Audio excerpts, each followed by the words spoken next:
happening, gang? It's your boy Retro back again with another reaction video. Yeah. Today we got another huge update. Now you guys could probably already tell it is going down. Just by that title alone, guys, definitely gonna want to see this one. As we got that ABC's The View host, Sunny Hostin, coming out attempting to do a bit of damage control for offensive statements made in a previous segment, guys, and she somehow makes matters worse in this newest update, guys. I'm excited to get into it, so now straight into it. Make sure you guys hit that like button, hit that subscribe button. Before we even get into it, you guys, hit that like button, also hit that subscribe button for your boy. And without further ado, let's hop straight into it, folks. Check this one out. And the one thing for me that I think I missed during the election is, like, I'm a kid from the Bronx projects. I wasn't always this, like, lawyer, you know, that worked for the Justice Department. I was a kid that grew up without. And that right there, I feel like is Sunny doing that thing again, where she tries to relate to the average, the ordinary American family or household. It simply does not sit well with me, especially knowing what I know about her past, her background.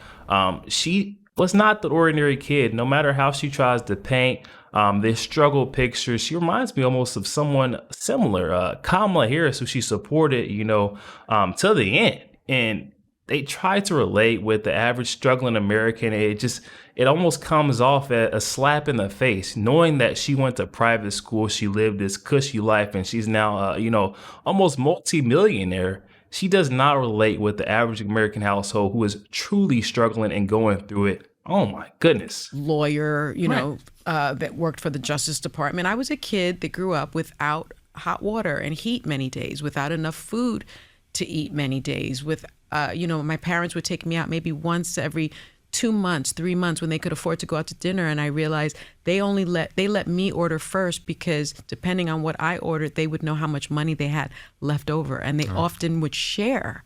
So I know what it's like living paycheck to paycheck. Right. I know what it's like bill collector. And it's not her that knows what it's truly like living paycheck to paycheck. She didn't experience that or go through that struggle, that hardship as an adult.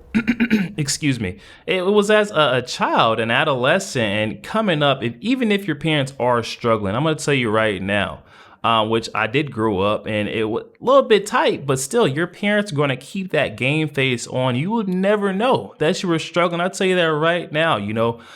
The way Sunny Hostin is painting this picture, like her family was just, beat on bills, and they were like in her face, hounding her about, getting a job when she turned 13, not 14. I mean, come on, you guys. I just don't buy it for one bit. It just seems so backhanded.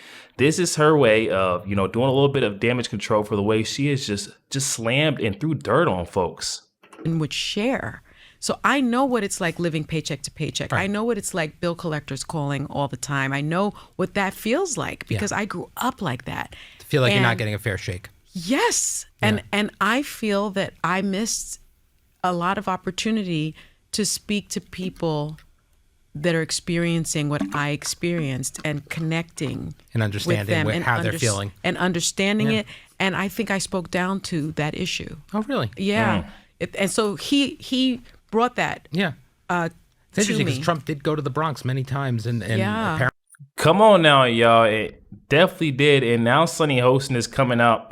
Excuse me. I don't know what is going on, but I just can't get it right. I feel like I may be coming down with something, guys. But it just seems like Sunny Hostin right there. She's trying to say she missed the mark. She had an opportunity. She could have went and spoke to folks, done what Donald Trump was doing, trying to get the message out there. But let's be honest. This was the most fake, phony campaign that we've seen, not only from Kamala, but from her supporters as well. And these folks with a platform, they just sat up there and they chose to throw dirt, and slander Donald Trump's name instead of actually doing something, getting a message out there, and making a difference if they really thought that their campaign stood for a good cause. But we're seeing here that was not the case. We've seen Donald Trump taking advantage of every single opportunity that was thrown his way. I mean, think about it. He just said it. Donald Trump was in the Bronx, listening to folks. He wasn't out there flexing and, boasting about how much money he's got, what his possessions, and how he's about to walk in office and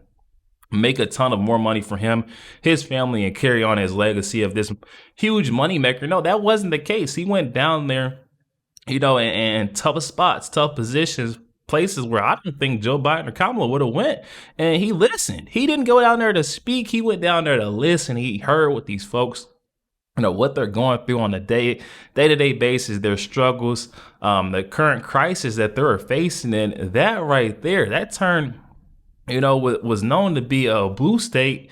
And you seen a red wave just by that. The way the folks seeing Donald Trump is truly for the people. He's down to earth. He's not in it for the money. He's in it for the people. That right there. And these folks all missed the opportunity. I'm glad they're seeing it now, though. Brought that. Yeah.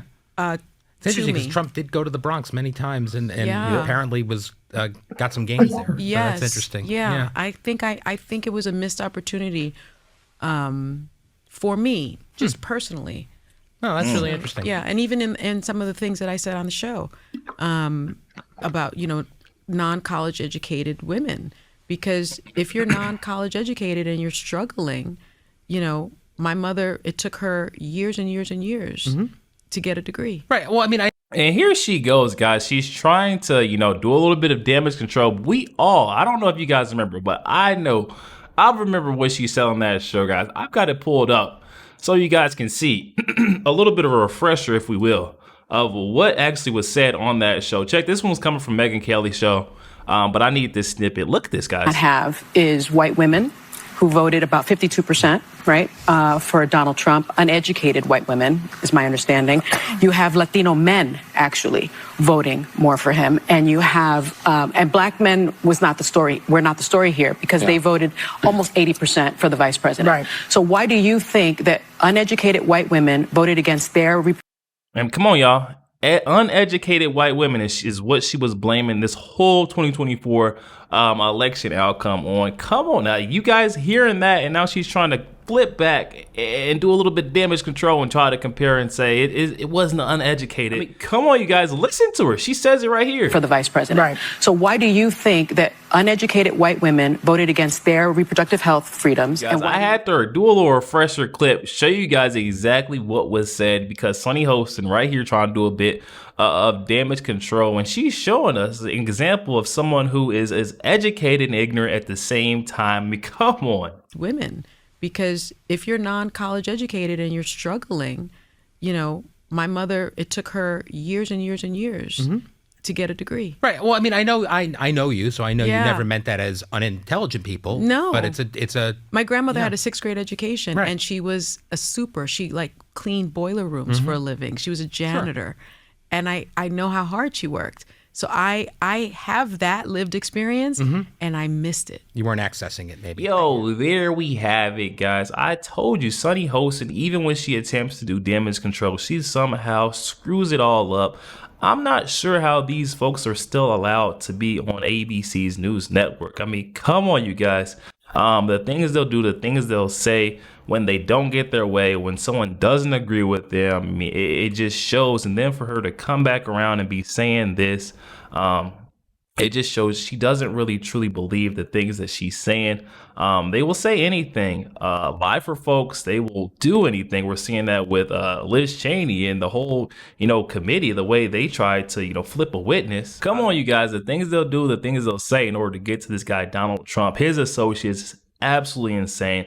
And it only does one thing. It puts him up higher and higher. That's exactly why we're seeing the turnout of the 2024 election that we did. We're not dumb. The nation is not stupid. And that right there is why we voted the way we did, because it felt like, the powers that be were trying to, play in our face. They were left, especially these folks on the left, where the legacy news networks, media outlets were, coming at them with this bogus news, claiming that Donald Trump was going to do this, going to do that, become a dictator on day one in democracy. At some point, that line has to be drawn. And I believe that line was drawn in the sand by the American people, our nation, when we voted Donald Trump in landslide fashion 2024. But guys, definitely hop in the comment section. Let me know your thoughts. How much longer do you see Sunny Hostin able to, keep up this charade, lying and gaslighting this hateful narrative? Let me know in the comment section. Also, make sure you guys hit that like button, hit that subscribe button. If you did enjoy more content like this, catch you guys on the next one. We out.